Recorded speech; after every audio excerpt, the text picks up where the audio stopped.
Hello, नमस्कार। आज हम बात करने वाले हैं यूपीएल कंपनी के बायोकॉन कंपनी के स्टॉक्स के बारे में।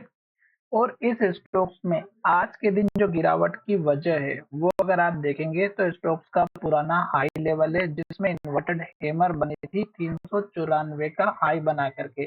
फिर स्टॉक्स दोबारा इस लेवल के पास आया, 394 का हाई बनाया और आज फिर स्टॉक्स उस लेवल के पास आया और स्टॉक्स की प्राइस में रिजेक्शन मिला। आज मार्केट बहुत ही बढ़िया पॉजिटिव था और मार्केट ने हाई बनाया निफ्टी ने, और इस स्टॉक्स में गिरावट हुई।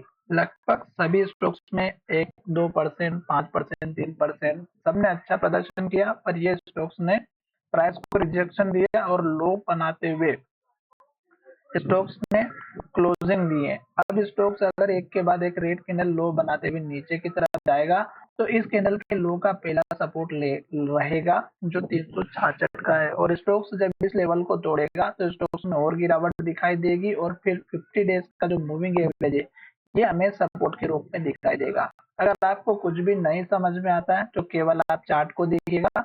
जब स्टॉक्स पुराने हाई के पास आया, यहाँ पे इन्वर्टेड हैमर बने और एक के बाद एक रेड कैंडल और लो बनाते हुए नीचे आया। सेम कंडीशन यहाँ पर एक के बाद एक रेड कैंडल और लो बनाते हुए नीचे की तरफ आया।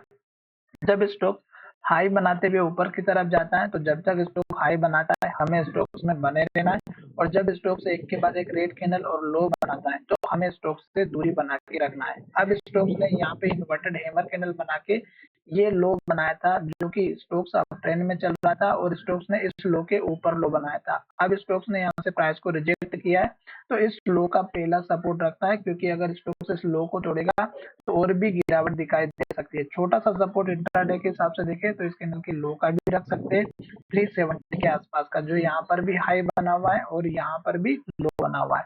तो 370 के आसपास का उसके बाद का सपोर्ट है और उस लेवल को तोड़ने के बाद 366 रुपए और फिर स्टॉक्स में गिरावट दिखाई दे सकती है। तो चलिए वीडियो को विराम करते हैं। धन्यवाद।